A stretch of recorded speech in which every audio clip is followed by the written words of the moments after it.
Hey everybody. This is for our blog on functioning as a leader and manager. Right now, I've just been a nurse for 2 years on the floor, and after reading our chapters here, um, I really realized just how little I know about management and leadership. And honestly, I've always shied away from the managerial positions just because I know that I don't know much at all about it. So I feel that once I know information and am confident in that knowledge, then I feel like I can be a good leader. Um, for the tool that we took our test on for the leadership skills questionnaire, I scored in the administrative skill around 16, 17, which is moderate. Um, Interpersonal skills, that was my highest mark, which was 21. And in the conceptual skills was 17, which was also moderate. Um, I feel that in the interpersonal skills, I feel like I have a really good read on people, how they're feeling, where they are emotionally wise and speaking.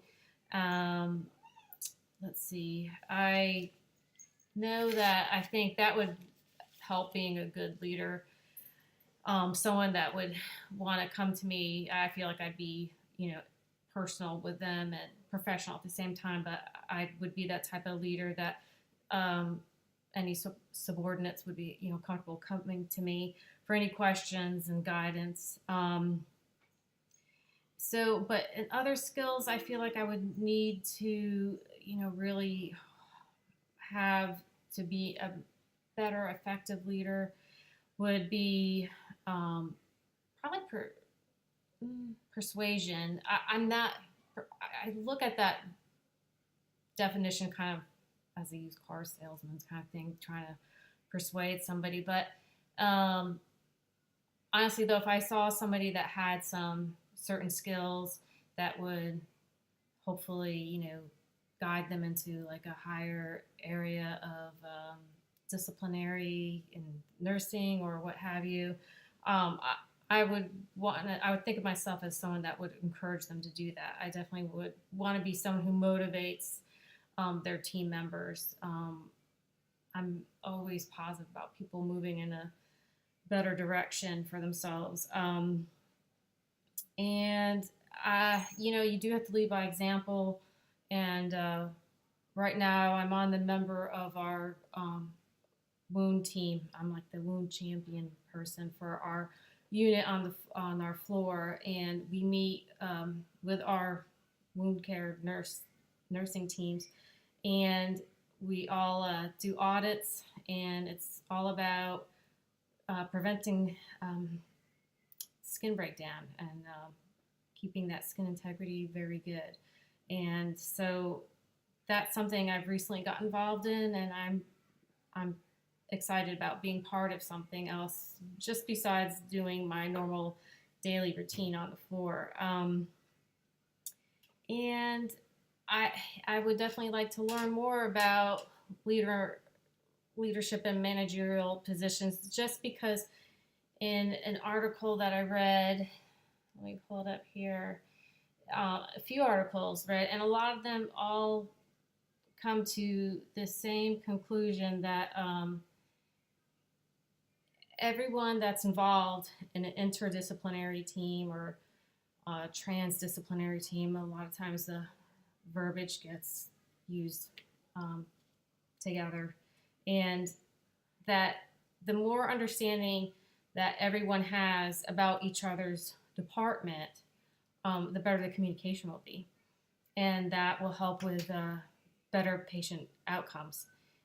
This came from transdisciplinary healthcare education training team players. Um, this is a, I will post it up on the our Blackboard site here, but it is a very good article about how, you know, the doctors can't be the only ones that can solve everything, and they have to look to other disciplinary, team members to help with the best effective care for that patient, especially in a hospital setting when we are all there. And I think that probably some of the biggest problems would be the communication breakdown, where things aren't getting communicated, um, which happens a lot. And we do have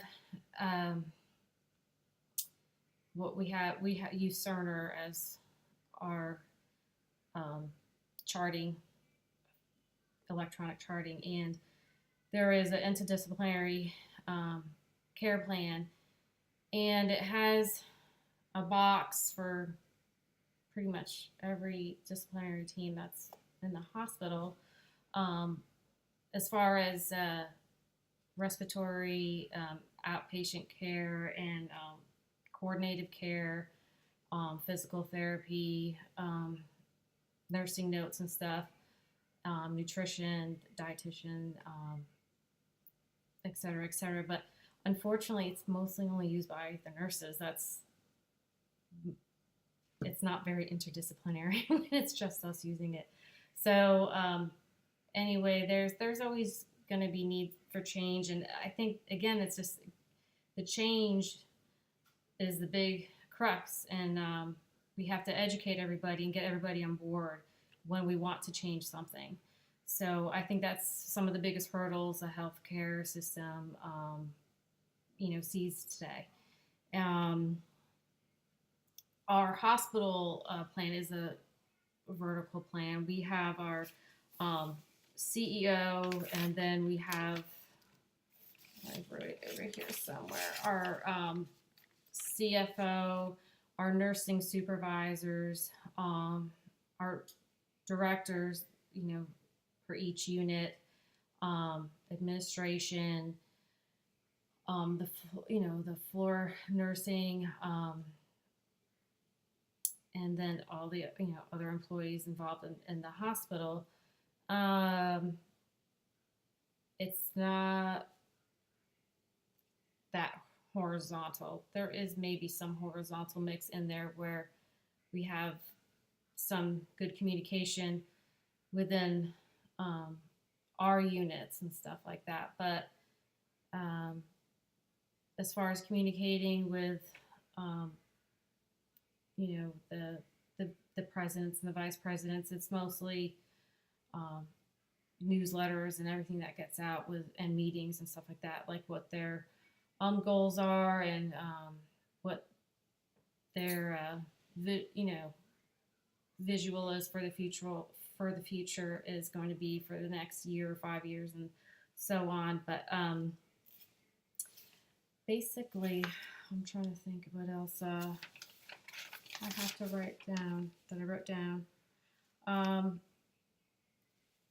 But leading, motivating, and communicating, those are something that I personally will strive to try to do and be better at. Thinking of myself more as a leader and not just as the employee.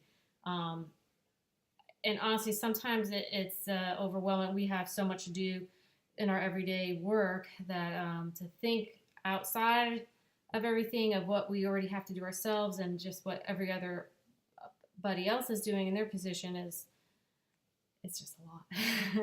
So, but when we come to our staff meetings and I can sit down and talk to my director, which is great, and bend her ear with questions and get information from her that way. I've got a great leader in her. But interdisciplinary, though, on the floor, though, I think we've got a great network just amongst ourselves with the hospitalists, the respiratory therapists, the physical therapists, and our care coordinators, our hospice nurse, and that's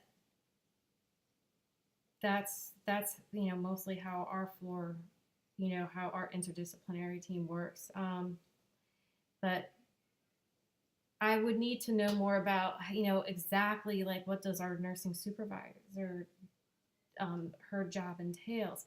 And, they come down and check on the floor. It's, always questioning about staffing and what our census is at and who we have. And, we've lost some nurses recently, quite a few. So that it's always a challenge to make sure um, that we have who we need. But because we're also on a low census, it's just been a real fine line of um, making sure not too many people are being put on call because of low census, and always trying to make room for them somewhere in the hospital where they can be used so they don't use up all their PTO time.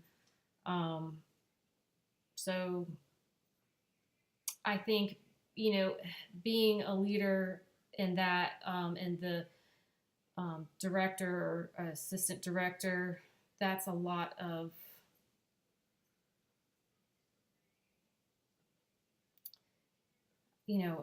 a lot of pressure making sure that, everybody gets scheduled everything gets scheduled appropriately. So that's something I would be more, wouldn't mind learning more about. So, and I'm rambling on. So that's it for me.